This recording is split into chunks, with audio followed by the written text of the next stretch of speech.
Hello friends, मैं TS sir. मेरा YouTube channel T talent पर आपका स्वागत है। दोस्तों, मैं इस चैनल के माध्यम से यूपी बोर्ड एग्जाम की कंप्लीट तैयारी करा रहा हूं।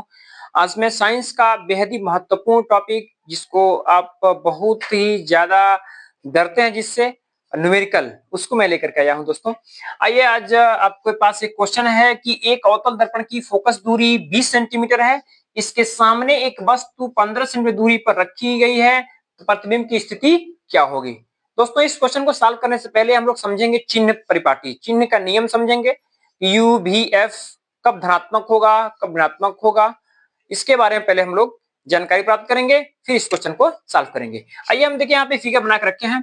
आप निर्देशांक ज्यामिति गणित में पढ़े होंगे, उसमें क्या कहता है निर्देशांक ज्यामिति। यहाँ मूल बिंदु होता है निर्देशांक ज्यामिति में, ये एक्स अक्ष होता है, ये वाई अक्ष हो गया, यहाँ मूल बिंदु होता है। लेकिन दर्पण की बात है तो यहाँ पे दर्पण का ध्रुव, ये कोई दर्पण है, इसका क्या है, ध्रुव है।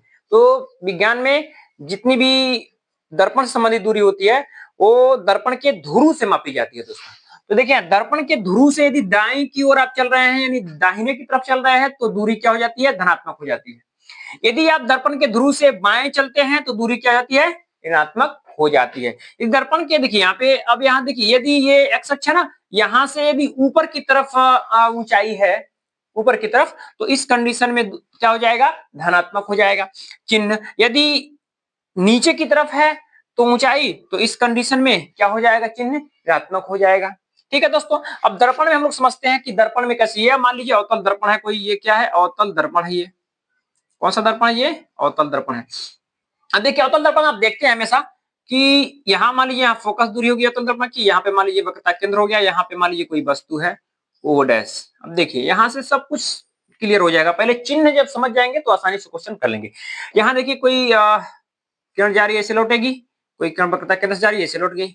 अब देखिए, यहाँ से ये दोनों किरण एक दूसरे को यहाँ पे काट रही है, यहाँ पे इसका प्रतिबिंब बन जाएगा आई आई डैश। ठीक है, आई डैश यहाँ पे बन गया। ठीक है दोस्तों, अब देखिए क्या होगा, इसमें चिन्ह बताएंगे हम आपको। यहाँ देखिए, दर्पण के ध्रुव से यह वस्तु की दूरी है। दर्पण की ध्रुव से वस्तु की दूरी को हम कहते हैं यू।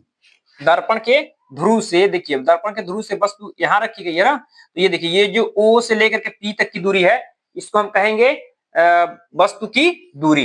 ठीक है, तो यू, इसको यू से इंगित करते हैं। वस्तु की दूरी किस लिखते हैं, यू से इंगित करते हैं।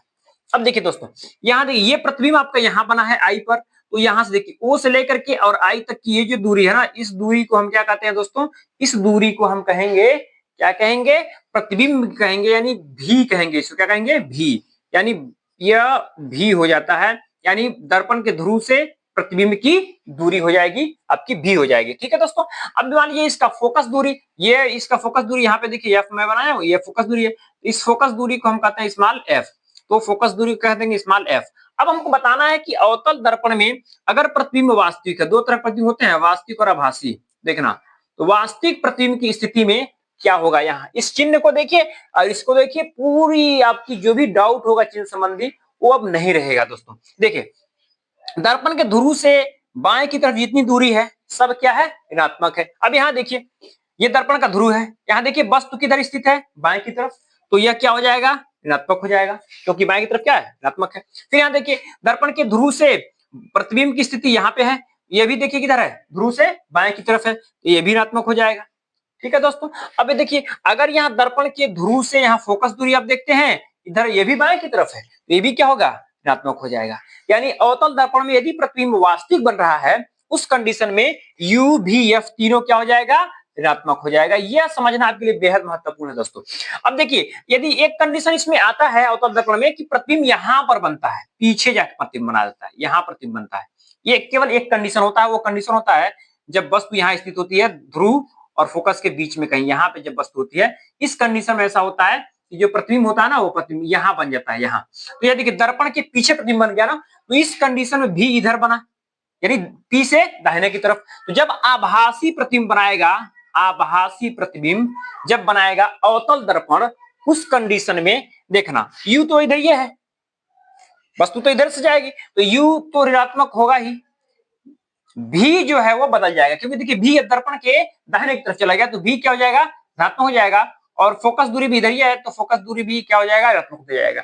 यानी अवतल दर्पण का चिन्ह आप समझ गए कि अवतल दर्पण में अगर वास्तविक प्रतिबिंब है तो यू भी एफ तीनों ऋणात्मक होगा।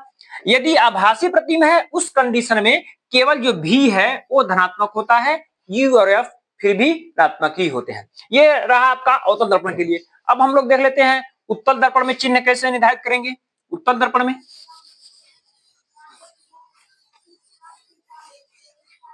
उत्तल दर्पण का चिन्ह कैसे निर्धारित करते हैं हम। मान लीजिए यहाँ पे एक उत्तल दर्पण है, ये आपका हो गया उत्तल दर्पण। इसके आंतरिक सतह को पेंट किया जाता है इसलिए यह उत्तल दर्पण कहलाता है। ये उत्तल दर्पण आपका हो गया, इसका ये ध्रुव हो गया। अब देखिए इसमें क्या होता है, यहाँ पे कोई वस्तु यदि आप रख दिए ओ डैश और इसकी ये फोकस दूरी हो जाती है, इसका ये वक्रता केंद्र हो जाता है। ठीक है दोस्तों, अब यहाँ से देखिए, यहाँ से यदि कोई जा रही किरण ना तो ये आपका समझता है फोकस से आती हुई प्रतीत होती है, ये फोकस की तरफ, और एक और कोई किरण जाएगी सीधे जाएगी और वक्रता केंद्र सी की तरफ चली जाएगी। ठीक है दोस्तों, अब यहाँ देखिए यहाँ पे जहाँ पे काटा है यहाँ वस्तु प्रतिबिंब बन जाएगा।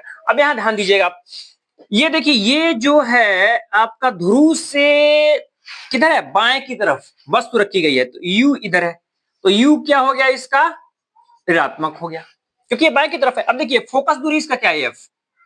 एफ क्या फोकस दूरी ध्रुव से किधर है, ध्रुव से देखिए किधर है, दाहिने की तरफ है, तो दाहिने की तरफ दूरी क्या होती है, धनात्मक होती है, तो भी क्या हो जाएगा यहाँ पे, धनात्मक हो जाएगा। अब देखिए प्रतिबिंब भी इधर ही बन रहा है, यहाँ प्रतिबिंब बन रहा है, तो ध्रुव से दाहिने प्रतिबिंब बन रहा है, तो प्रतिबिंब यानी आपका ये प्रतिबिंब भी होता है, और एफ जो है ये भी क्या हो जाएगा आपका, धनात्मक हो जाएगा। यानी देखिए ध्रुव से बाएं केवल वस्तु की दूरी है, ठीक है, तो ये u जो हो गया ऋणात्मक हो गया। देखिए फोकस दूरी भी धैर्य है तो फोकस धनात्मक हो गया, प्रतिबिंब भी धैर्य बना है तो प्रतिबिंब भी धनात्मक हो जाएगा। तो ये जो उत्तल दर्पण है उसमें केवल जो है u ऋणात्मक होता है, v और f जो है क्या होता है, हमेशा धनात्मक होता है, और उत्तल दर्पण जो है वो हमेशा आभासी प्रतिबिंब ही बनाता है दोस्तों। ठीक है, तो अब हम इस क्वेश्चन को सॉल्व करेंगे। आसानी से आप सॉल्व करेंगे क्वेश्चन को, बहुत ही आसान तरीके से आपको सॉल्यूशन बताया जाएगा इसका, कोई आपको समस्या नहीं होने वाली इस क्वेश्चन को सॉल्व करने में दोस्तों। आइए अब हम लोग इस क्वेश्चन को सॉल्व करते हैं। क्या दिया गया है, एक अवतल दर्पण, ध्यान दीजिए सबसे पहले अवतल दर्पण है, अवतल दर्पण, अवतल दर्पण है दोस्तों, अवतल दर्पण। ठीक है, अवतल, एक अवतल दर्पण की फोकस दूरी 20 सेंटीमीटर है, फोकस दूरी 20 सेंटीमीटर है, तो यहां देखिए हम लिख देंगे f बराबर -20 सेंटीमीटर, क्योंकि मैं अभी बताया आपको कि अवतल दर्पण में u, v और f वास्तविक प्रतिबिंब के लिए तीनों ही ऋणात्मक होते हैं। ठीक है, तो f बराबर क्या हो जाएगा, -20 सेंटीमीटर हो जाएगा। इसके सामने वस्तु 15 सेंटीमीटर की दूरी पर रखी गई है, यानी वस्तु की जो दूरी है उसको क्या कहते हैं, u कहते हैं, तो यह कितना हो जाएगा, -15 सेंटीमीटर की दूरी पर रखी गई है। अब हमें प्रतिबिंब की स्थिति बतानी है, यानी सबसे पहले हमको भी बताना है कि प्रतिबिंब कहां बन रहा है। तो आइए देखते हैं इसका फॉर्मूला क्या होता है दोस्तों। फॉर्मूला आप जानते हैं दर्पण का सूत्र, 1/f बराबर क्या होता है, 1/u प्लस 1/v से हम इसको सॉल्व कर लेंगे। अब देखिए 1/f है, तो f का वैल्यू कितना है, 20 है, यहां रख दीजिए आप -20। 1/u, u का मान क्या है यहाँ पे, -15, यहां रख दीजिए, प्लस 1/v, हमको v चाहिए, भी हमको प्राप्त करना है दोस्तों। तो भी प्राप्त करना है तो क्या करना पड़ेगा, देखिए यहाँ माइनस ऊपर कर सकते हैं, -1/20 लिख दीजिए, ये 1/-15 है, इधर आएगा तो क्या हो जाएगा, प्लस 1/15 हो जाएगा, बराबर 1/v, ये -1/15 को इधर पछाड़ कर लीजिए। अब 15 और 20 का आप एलसीएम ले सकते हैं, नहीं एलसीएम लेना है तो क्रॉस मल्टीप्लाई कर लीजिए। तो देखिए यहाँ पे क्या हो जाएगा, यह लिख सकते हैं 1/v इक्वल टू, यहाँ देखिए 15 से 1 में गुना करेंगे तो -15 हो जाएगा, और प्लस 20 से 1 में करेंगे तो क्या हो जाएगा, यहाँ पे 20 हो जाएगा। नीचे हम क्या लिख देंगे, 20 गुणे 15, 20 गुणे 15। अब देखिए 1/v बराबर, यहाँ 20 से 15 घटा दीजिए, कितना बचेगा, 5 बचेगा, तो 5/20 गुणे 15, 5 कम 5, 5 को 20, तो 1/v इक्वल टू क्या हो जाएगा दोस्तों, 1/v इक्वल टू 1/60 हो जाएगा, 1/60। अब क्या करा, देखिए इसको भी प्लट देते हैं, इसको भी प्लट देते हैं, तो देखिए v कम v 60 करना 60 में कर लीजिए, तो यहाँ आपका v का वैल्यू जो है वो कितना निकल जाएगा दोस्तों, 60 सेंटीमीटर। अब देखिए v की वैल्यू 60 सेंटीमीटर, अब देखिए v का जो मान निकला ना, ये धनात्मक में लिखना है, v क्या निकला है, धनात्मक निकला है। और आपको मैं अभी बताया हूं कि वास्तविक प्रतिबिंब में u, v, f तीनों ही ऋणात्मक होते हैं, लेकिन यहाँ पे क्या आ गया, v धनात्मक आ गया, तो प्रतिबिंब कहां बन रहा है, दर्पण के पीछे बन रहा है, तभी धनात्मक हो सकता है, दर्पण के पीछे, यानी इधर कहीं प्रतिबिंब बन रहा होगा। तो इस स्थिति में लिख देना है आपको। यहाँ पे यह v बराबर 60 सेंटीमीटर आंसर हो गया। लेकिन प्रतिबिंब कहाँ स्थित है, तो लिख दीजिएगा दर्पण के पीछे स्थित है, दर्पण के पीछे